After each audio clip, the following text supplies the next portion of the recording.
Alors, aujourd'hui, double programme, je vais revenir sur deux films présentés à la quinzaine des réalisateurs au dernier Festival de Cannes. Les films du vendredi, 18e. I did not hit her. It's not true. It's bullshit. I did not hit her. I did not. Oh, hi, Mark. Salut à tous et bienvenue dans les films vendredi. Comme vous le savez aujourd'hui, double programme, je vais revenir à la fois sur le nouveau film, enfin le premier film de Blaise Harrison et le nouveau long métrage donc de Bertrand Bonello. Mais avant, je tiens à préciser quelque chose par rapport à ma vidéo de la semaine dernière. Il s'agissait en effet donc de la première position pour Parasite, mais au démarrage, les chiffres qui ont été annoncés au box-office concernaient le démarrage, c'est-à-dire le jour de sortie, du mercredi.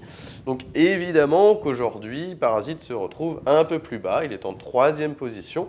Enfin, c'est quand même très correct. Voilà. Dans tous les cas, au démarrage, il est quand même passé devant X-Men Dark Phoenix et il était bien en première position. Aujourd'hui, il est en 3e. Et en 2e, nous avons Aladdin, voilà, Aladdin en live action. Toujours est-il que Parasite se retrouve 3e, mais enfin c'est quand même plutôt bien, donc au box-office français, je précise, et donc X-Men Dark Phoenix évidemment est premier. Voilà. Donc aujourd'hui, double programme comme je vous le disais, donc spécial, c'est une spéciale quinzaine des réalisateurs. Je vais donc revenir dans un premier temps sur les particules de Blaise Harrison. Blaise Harrison qui est donc un cinéaste suisse, dont c'est la première réalisation, le premier long métrage, avec des acteurs tous débutants. Là, recruté sur le tas. Nous avons Thomas Dalloz qui nous offre une performance assez intéressante, assez fascinante, je dirais plutôt. Et, pardon, excusez-moi, je suis un peu malade. Et Néa Luders, qui est effectivement aussi une petite nouvelle dans le paysage cinématographique. Et le paysage cinématographique franco-suisse pour le coup. Alors, de quoi nous parlent les particules? Le film nous parle donc, enfin nous présente si vous voulez la dernière année de lycée pour donc, le jeune PA, dont on apprendra plus tard qu'il s'appelle en réalité Pierre-André. Voilà, donc PA étant le diminutif de Pierre-André. Ce PA, donc, a un quotidien un peu particulier. C'est quelqu'un qui est... c'est un jeune qui parle pas beaucoup, qui est quasi muet. Ça fait un petit peu penser au personnage, enfin au jeune dans Paranoid Park de Gus Van Sant. On est un peu sur sur la même façon, enfin le même rôle en fait, quelque part d'adolescent un peu muet, un peu timide, un peu perdu, un peu rêveur, voilà, un peu dans les nuages, quoi, si vous voulez. Et donc voilà, donc ça se passe au pays de Gex, donc c'est la frontière franco-suisse, on est tout près de la Suisse. Et donc ce jeune va un petit peu errer, sortir avec ses amis, etc., tenter des nouvelles substances, voilà, on le voit jouer dans un groupe de rock, etc.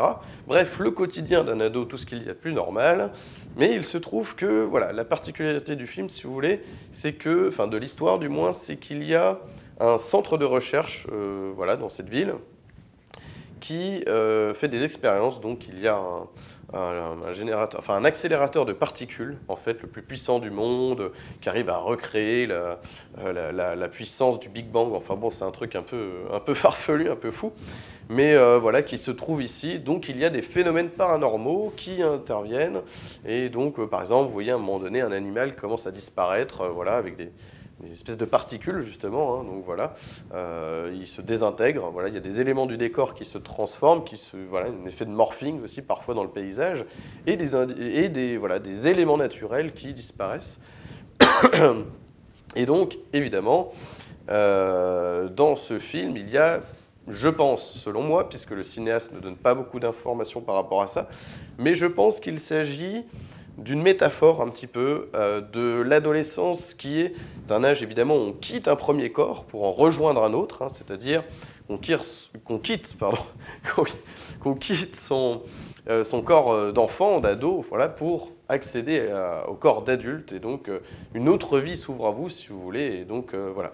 Donc je pense que ce phénomène de disparition en particules a un petit peu à voir au niveau de la métaphore de l'adolescence, voilà, où on quitte même une vie finalement. La vie d'adolescente n'a rien à voir avec une vie d'adulte, les responsabilités arrivent, etc.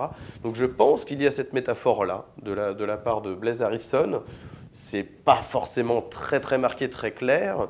Je pense qu'il y aura beaucoup de spectateurs qui seront un petit peu, voilà, un petit peu bloqués par finalement la proposition de Blaise Harrison. Ça ne parlera pas à tout le monde, mais je sais que ce film n'est pas parfait, ça c'est clair. Voilà, j'aimerais dire que c'est un film sur l'adolescence qu'aurait pu réaliser Jonathan Glazer. Voilà.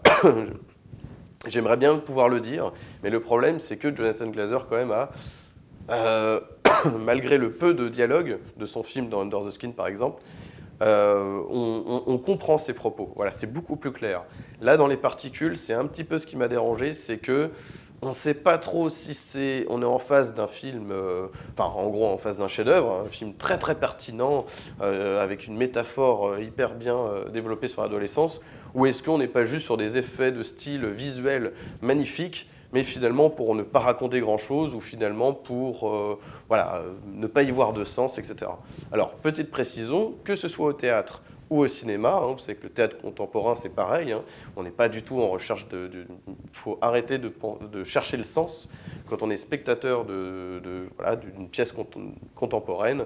Souvent, voilà, il faut vraiment oublier le sens. On y voit ce qu'on y voit, ce qu'on veut y voir. Et voilà, c'est ce genre d'œuvre, si vous voulez. Je pense que le principal défaut du film, c'est de ne pas être assez clair sur ce qu'il veut raconter.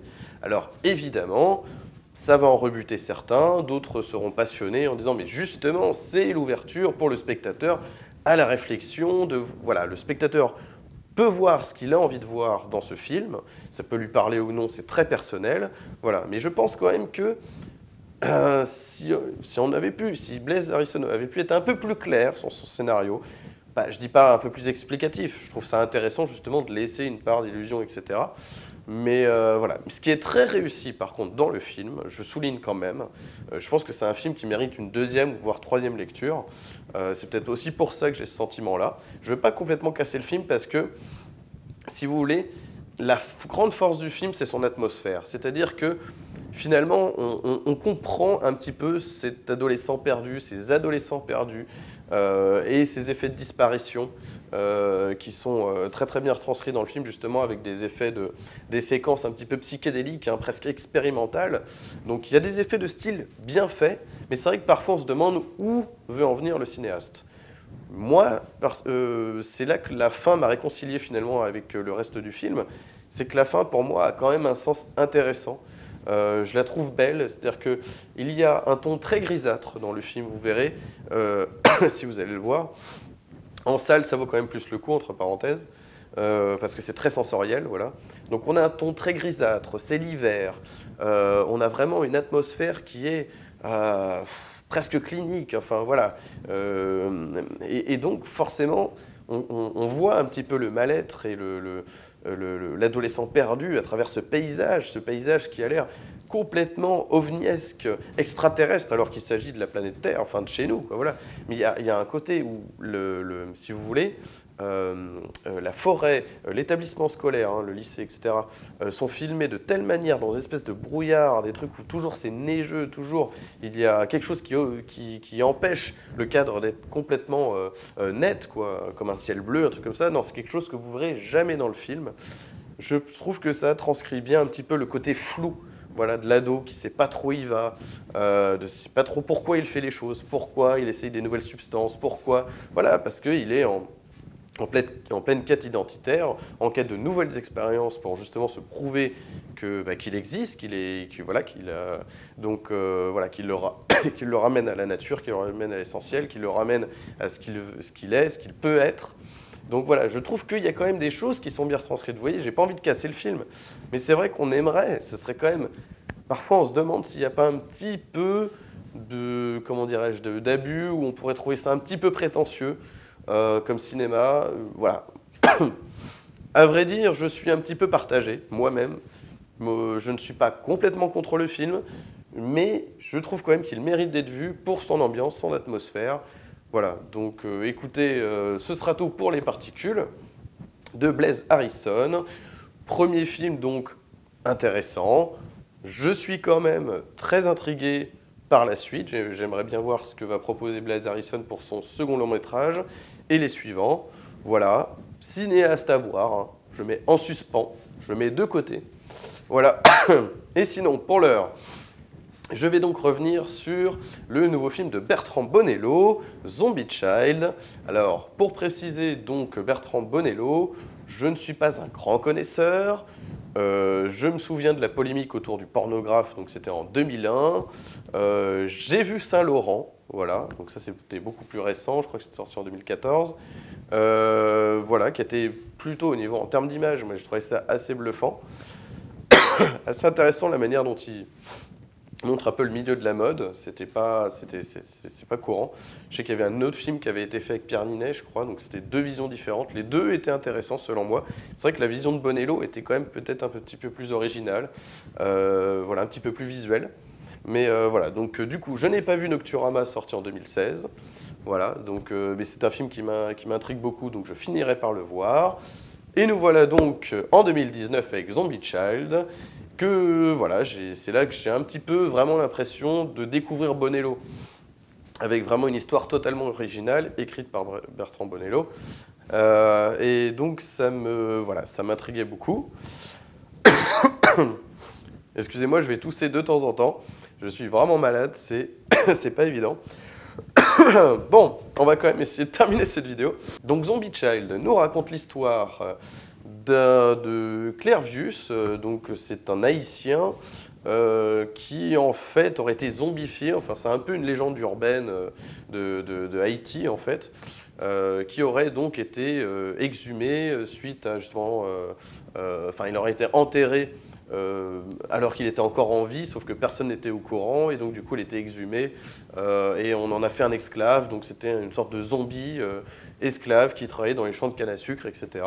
Et donc voilà, ce mythe un petit peu vaudou, autour du vaudou, du baron samedi, tout ça, toute cette espèce de mythologie autour du vaudou d'Haïti, a intéressé Bonello pour en faire un film. Très bien, jusqu'ici tout va bien. Nous sommes donc en 1962. Bonello nous rappelle un petit peu tous les faits, etc. Il nous montre cet homme qui fait une sorte voilà, qui tombe dans les pommes en pleine rue, qui se fait enterrer par erreur. En fait, il était encore vivant, etc. Et on nous montre sa zombification, donc thème un petit peu fou, quoi, fantastique, un peu barré. Mais voilà, c'est une histoire que Clervius Narcisse donc, a vraiment raconté, voilà, Bonello. Ça l'a intéressé d'en faire un film.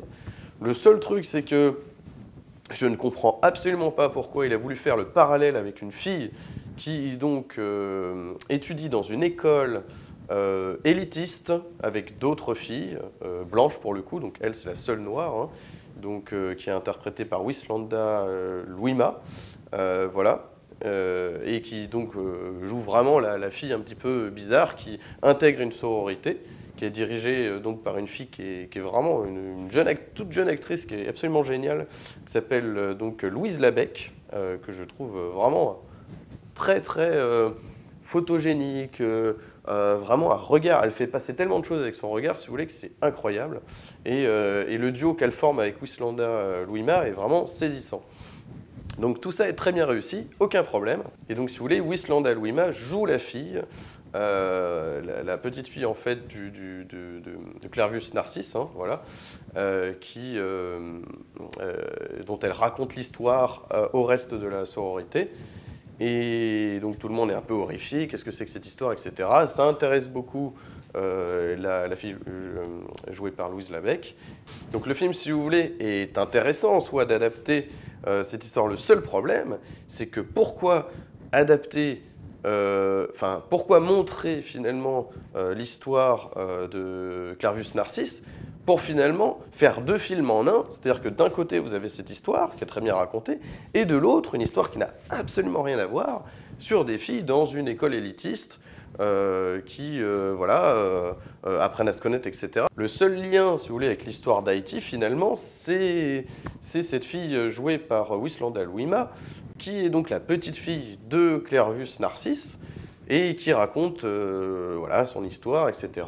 Et ça intéresse le reste de la sororité.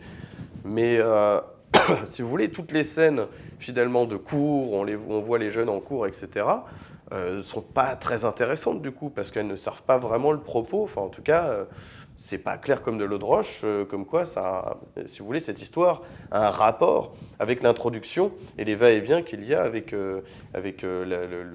ce que j'appelle une légende urbaine, en tout cas de cette histoire de Clervus Narcisse, du vaudou et du baron Samedi. Je ne vois pas en quoi ça a un rapport, ou pourquoi mêler les deux, etc. Pourquoi on ne se concentre pas juste sur l'histoire haïtienne, quoi. Voilà, et je ne comprends pas pourquoi. Bonello fait ça comme ça, je ne trouve pas que ça apporte grand-chose. Certes, il y a des scènes efficaces, très bien filmées, très bien mises en scène. Vraiment, visuellement, c'est génial. Il y a une direction d'acteur très très bonne. Les acteurs sont géniaux. Celui qui joue le baron Samedi est complètement fou. C'est génial, quoi. Et Louise Labec qui est complètement possédée. Enfin, je vous spoil pas, mais vraiment, là, il y a des prouesses cinématographiques, il n'y a aucun problème. Mais au niveau scénaristique, on se demande pourquoi faire ce parallèle. Ça n'apporte pas grand-chose. Et c'est même pas Wislanda qui, justement, va faire avancer l'histoire à la fin. Finalement, c'est le personnage de Louise Labec. Et on se demande vraiment pourquoi, quoi. C'est un peu tiré par les cheveux. Pour le coup, c'est marrant, Zombie Child. Techniquement, logiquement, objectivement, si je puis dire, est mieux réussi que Les Particules, même s'il n'a absolument rien à voir, hein, on ne va pas comparer ce qui n'est pas comparable. Mais entre ces deux films de la quinzaine des réalisateurs, Zombie Child paraît effectivement plus abouti, avec un propos plus clair, mais c'est bizarre, vous voyez, je trouve ça moins efficace finalement que les Particules qui vous laissent un petit peu en suspens comme ça, vous fait un trip un peu sensoriel, mais au moins vous avez, comment dire, vous avez de quoi réfléchir, ça vous prend quoi, il y a quelque chose qui se passe malgré tout, si vous voulez. Donc voilà, c'est deux films qui m'ont laissé assez... Je suis assez embêté finalement, puisque je ne sais pas, je ne peux pas vous dire si finalement j'aime ou pas. Je trouve que Les Particules m'a particulièrement intrigué. Si vous voulez, j'ai été assez saisi lorsque j'étais dans la salle de cinéma. J'ai été pris quand même, malgré tout, malgré les faiblesses scénaristiques du film, j'ai été pris parce que voilà, il y a donc les images de Colin Lévesque, donc le directeur photo, qui sont sublimes, parce qu'il y a une atmosphère. Concernant la musique, je l'ai trouvée quasi insignifiante dans Zombie Child, tandis que dans Les Particules, j'ai trouvé que, justement, il y avait quand même, elle jouait un petit peu un rôle, si vous voulez. Hein. Donc, on va dire l'ambiance sonore, hein, pas que la musique, mais l'ambiance sonore en général. Donc voilà, surtout pour un film sensoriel, hein, le son est aussi important que l'image. Dans Zombie Child, voilà, je ne sais pas vraiment.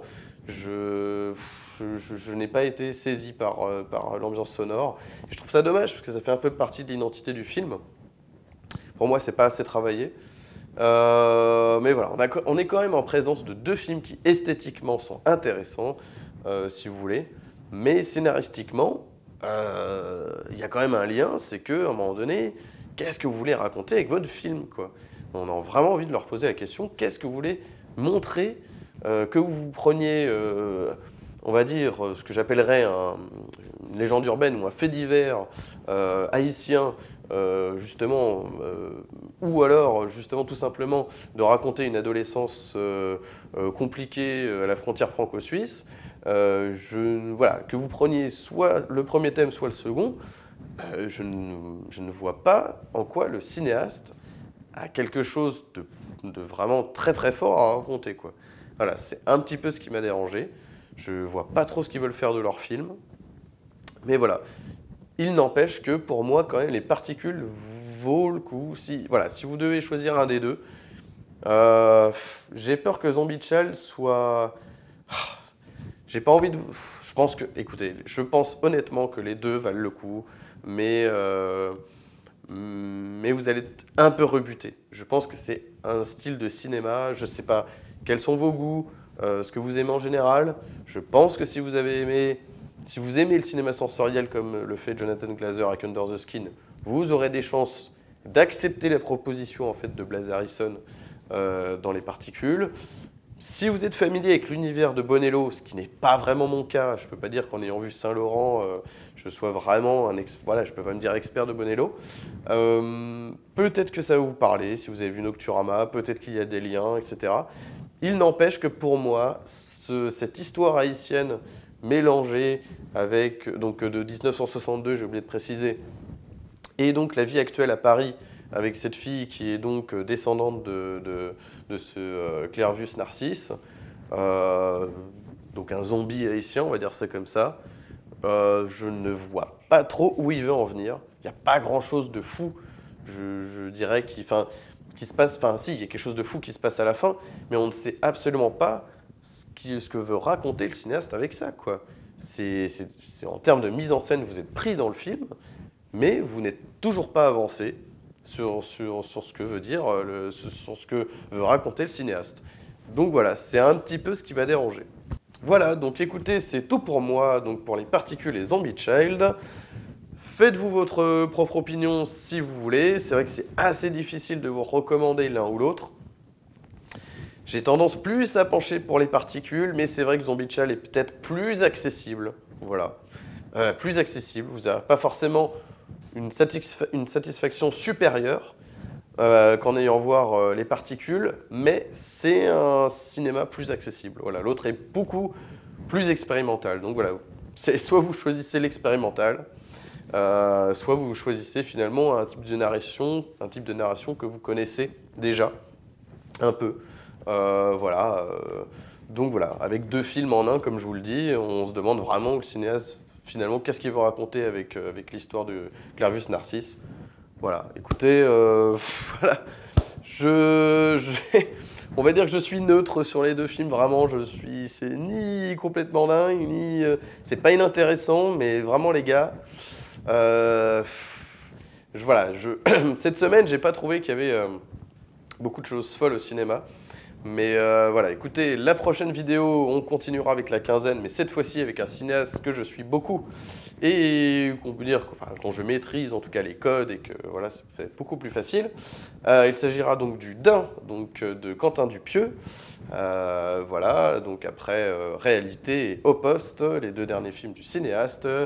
Je suis très intrigué par ce film. J'aimerais voir s'il ne s'agit pas d'une ressucée encore de Réalité, comme l'était un petit peu Au Poste dans sa forme et finalement un petit peu occulté, hein, vu la durée du film de Au Poste. Hein, on restait un peu sur sa fin.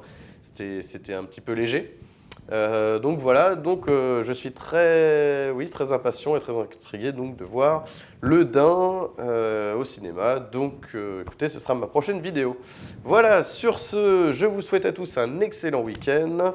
Je remercie les nouveaux abonnés voilà, de cette semaine. Big up à eux. Et voilà, n'hésitez pas donc à laisser un pouce bleu si vous avez aimé cette vidéo, à vous abonner. Voilà, pour continuer à voir mes critiques et également mes contenus fictifs. Donc, hein, il y aura de la fiction qui arriveront donc cet été. Je ne sais pas encore quand. Voilà, je vous le dis, je vous le rappelle de temps en temps. Mais ça va arriver au fur et à mesure. En attendant, moi, je vais aller me soigner. J'arrête pas de tousser, c'est une catastrophe. Et donc, je vous dis à la semaine prochaine. Et n'oubliez pas, prenez les films pour ce qu'ils sont. Allez, ciao!